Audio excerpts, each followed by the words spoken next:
Dans cette vidéo, je vais regarder d'autres manières de subdiviser que le smooth.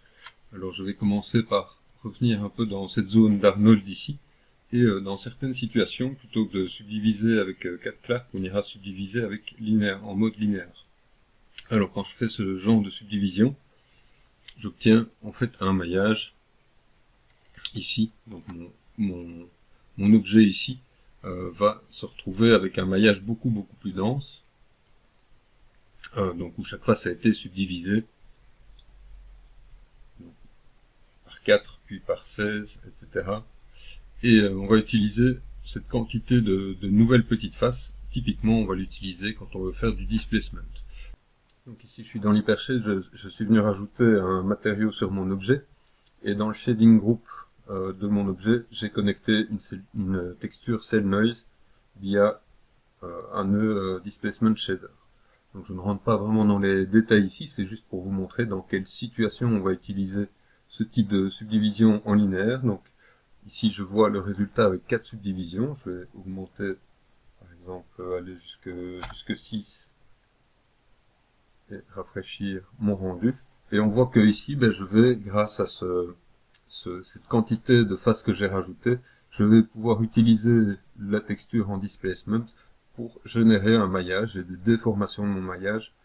Et évidemment, plus j'ai de subdivision, mieux ça va se passer. Donc, je ne vais pas beaucoup plus loin dans cette technique-là, c'est juste pour vous montrer déjà à quoi ce réglage peut servir ici. Alors, je reviens sur mes outils de modélisation. On va aller regarder le Add Division, qui est un outil qui ressemble un peu au smooth, sinon qui ne déforme pas du tout l'objet.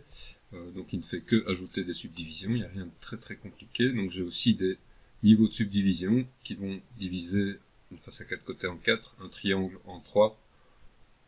Et donc chaque fois, à chaque niveau de subdivision, je multiplie par 4 à présent, chaque fois, le nombre de faces. Donc je suis en mode exponentiel ici. Alors il y a une autre manière de découper qui consiste à créer des triangles et qui n'est pas très intéressante, qui va très rapidement générer des étoiles avec une quantité de branches ici qui ne sont vraiment pas très intéressantes. Je n'utilise pratiquement jamais ça. Alors on a une autre méthode de subdivision qui est le linéaire ici, qui fonctionne un peu différemment, donc qui va aller subdiviser dans un sens, dans l'autre, qui n'est pas toujours très prévisible. Il y a des moments où elle découpe certaines faces et pas d'autres. Personnellement, je l'utilise pas très souvent. Alors, je reviens en mode objet, je vais supprimer mon historique. Je vais revenir un petit peu sur le smooth, qui a aussi, lui, une autre manière de fonctionner en linéaire, et qui, elle, peut être, par contre, intéressante. Donc, on va faire un certain nombre de subdivisions par face. Je vais, par exemple, faire 2 subdivisions par face, donc ici, une face à 4 côtés est subdivisée en une, 2 en 9 faces ici. Et je peux répéter ce processus-là un certain nombre de fois. Alors, ce qui est intéressant avec ce mode-là, c'est qu'on peut utiliser 2 glissières ici, qui vont nous permettre de jouer un petit peu sur le résultat qu'on obtient. On va regarder ça avec un cube. C'est une autre manière d'utiliser le smooth en linéaire. On décide du nombre de faces, ici 4, 9 ou plus, chaque fois qu'on subdivise, et on peut vraiment jouer avec ces paramètres pour plus ou moins conserver notre volume. Donc il faut jouer avec pour trouver un résultat qui reste intéressant. Donc voilà, ça peut parfois être une sorte de compromis entre le add division simple qui garde les formes générales et l'utilisation du smooth. Et on voit que finalement, c'est quelque part une alternative encore au crease. Alors, je reviens sur le add division. Donc, on a la possibilité d'utiliser ce add division uniquement avec certaines faces. Je pourrais l'utiliser aussi sur des edges.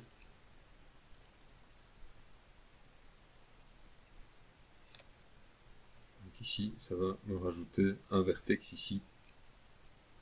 Et donc je peux choisir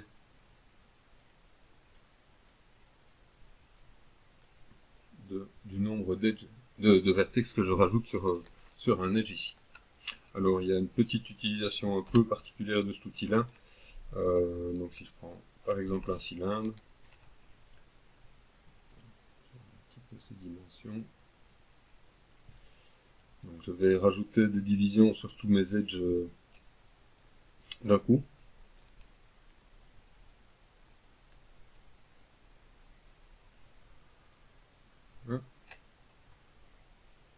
Et je vais mettre une quantité assez importante ici, je vais mettre 10 par exemple. Donc je vais regarder ce que ça donne en mode vertex. Donc j'ai rajouté 10 sur chacun des éléments.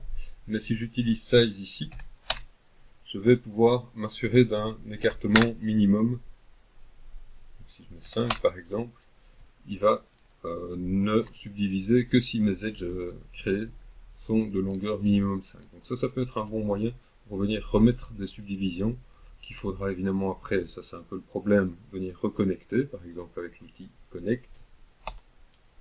Alors je vais passer en revue très rapidement quelques outils qui sont pas tous très souvent utilisés. Le Triangulate qui va donc me générer des faces à 3 côtés, des triangles sur ma géométrie. On a à l'opposé le Quadrangulate qui essaye de faire le contraire, qui parfois y arrive, ici dans un cas très simple qui y arrive bien, mais dans certains cas qui arrive nettement moins bien. Alors, je vais parler très rapidement, sans entrer vraiment dans les détails, de quelques outils qui demandent un peu plus d'utilisation. Donc là j'ai créé un lettrage. Je vais garder juste ces éléments-là. Donc je vais d'abord les séparer et supprimer l'historique. Alors le premier outil dont je veux parler, c'est le remesh. Donc le remesh, on va l'utiliser. C'est un outil qui va me permettre comme ça de trianguler d'une nouvelle manière mon maillage. Donc par rapport à ma forme originale, j'ai ceci maintenant, et dans certains cas, ça va être vraiment quelque chose d'utile. C'est peut-être pas la meilleure forme, mais c'est quand même une forme qui fonctionne assez bien pour faire ça. Alors je vais supprimer de nouveau l'historique. Donc je regarde juste un petit peu pour voir quel paramètre j'ai, et je peux choisir comme ça la quantité de maillage que je remets ici.